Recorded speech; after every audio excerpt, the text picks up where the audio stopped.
It could be a growing addiction, potentially stunting the development of children. One doctor uses the term digital heroin to describe the compulsion to stare into screens for hours. Tonight, you're about to see firsthand in family-made video diaries the devastating impact of digital obsession and the road to rehabilitation. Here's ABC's Elizabeth Vargas. Walk down any street, any mall, any hallway, everyone is bowing to their screen. Our devices are beeping, buzzing, begging us to swipe, like, love, tweet, retweet, send, reply, forward. But Al and Christina from Michigan think their 14-year-old son Josh has a real problem. They say he won't stop, can't stop playing video games online. What's a typical day in Josh's life? Sleeping until 11, 12. And then he would be on until like 1, 2 in the morning.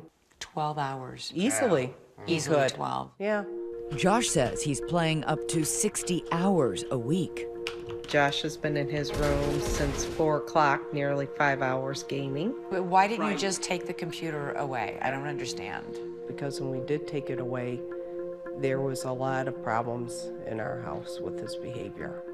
They confiscate the computer, shut down the Wi-Fi, even remove the router and lock it in the car. Josh responds by punching the walls, or worse. There's just a lot of anger, lots of anger. Emotional outburst. Yeah. It sounds completely out of control. Yeah, it was. Josh, you need to get off.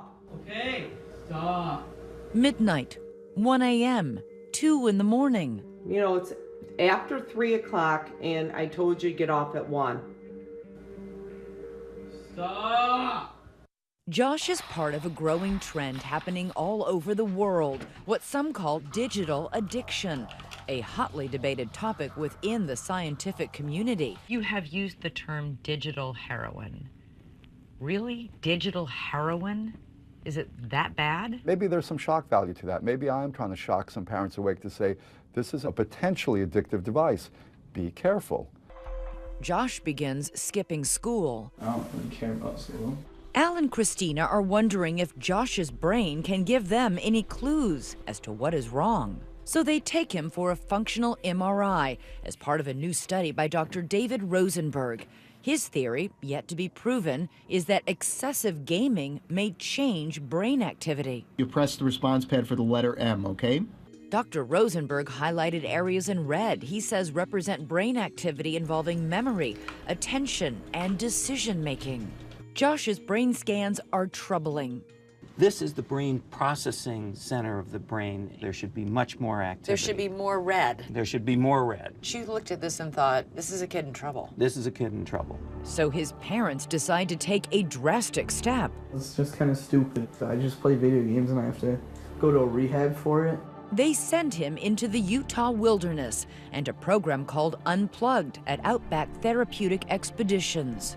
He and a group of other boys will camp for weeks in this rugged terrain. There is no running water, no electricity, no screens. The only thing that glows in the dark, a campfire and the moon. I'm running toward the front line. Josh isn't the only one in need of an intervention, but for this Ohio family, the problem isn't the kids, it's the dad. Chris was still playing video games, so we ended up coming to the park. Maria, 40 years old, attorney, mother of 4. She's not a single mother, it just seems that way. She has a husband, Chris, aged 44, but on any given evening, he is down in the basement, taken prisoner by a pastime. You're done. How many hours a day does he spend playing games? He'll take a whole Saturday and go into the evening, from the time he wakes up till The time he goes to the bed? times he goes to bed, yeah. So 18 hours? Possibly. It's 2 a.m. and I just checked in on Chris and he's still playing video games. Ever since they got married more than a decade ago, Maria says Chris is often a no-show for much of their life. Happy Thanksgiving. I'm headed up to our family football game. Chris opted not to play with us. He is going to be playing video games instead. Get us a party. Chris works in IT. When he gets home from work, there is a little bit of family time. It's tough. Okay, go ahead and write out your problem now, all right? Before going downstairs to play video games. Gosh, I keep returning as this machine gun guy, and I've played just terribly at this dude. Do you think you're addicted to these games? I'd say addiction's there. Chris says he's considering cutting back, but quit for good? Never. I can't stop forever. That just seems like a... Even though you know that it hurts your wife and your children? Yeah, every next thing I say sounds more and more like the scared addict. Chris and Maria are hoping for a game changer. We arrange for a house call from therapist Nick Carderas, the author of Glow Kids.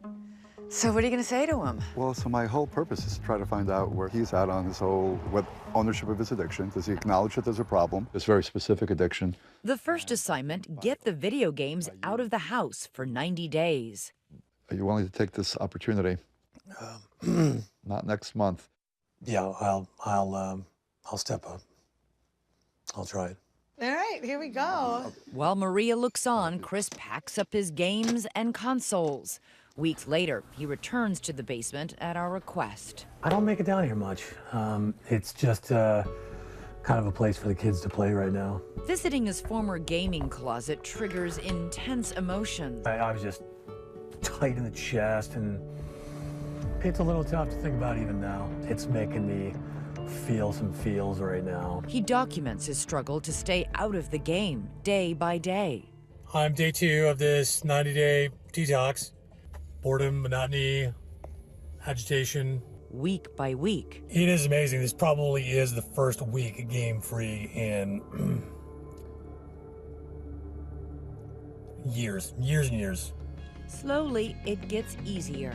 Chris is out of the basement and killing it in the kitchen.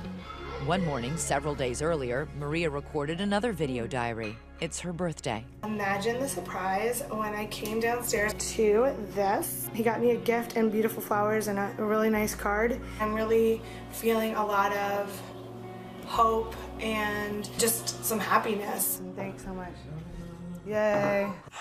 At Unplugged at Outback Therapeutic Expeditions in Utah, It's very nice to meet you. Josh shows me how he and the other boys live, carrying their few belongings in a homemade backpack, building shelter, preparing meals. Nothing gourmet. Out here, peanut butter is a delicacy. How's that going to help you in life, do you think? Is it an example as like my anxiety? At first, it was super hard for me to hike. Learning to overcome physical challenges here is a lesson Josh can take with him and apply to life challenges back home. So you're learning to push yourself. Yeah. Are you worried at all about going home and falling back into your old habits? Yeah, like I've had dreams at night where I'm just like playing video games, and then it's just kind of like scary when I wake up. After 10 weeks unplugged in the wilderness, it's time for Josh to go home. I guess I get to sleep in a warm bed instead of on the ground in a sleeping bag. Oh boy, here he is. A big welcome in Michigan. His computer Welcome home. has been safely locked away. Oh, you still smell like sage. His parents take Josh for a follow-up brain scan with Dr. Rosenberg. The MRI results confirm his seemingly amazing transformation. Wow. What you can see here is, this is an oh wow effect. Same boy. Same boy. Before treatment, after treatment. What is that telling you? He was completely shut down. When we talked with him here, he was exuberant, a different child. It's not the only change. Josh is happier. He feels taller, and with a new haircut, he's a different boy. All right, looks good. For Nightline, I'm Elizabeth Vargas in Michigan. All right.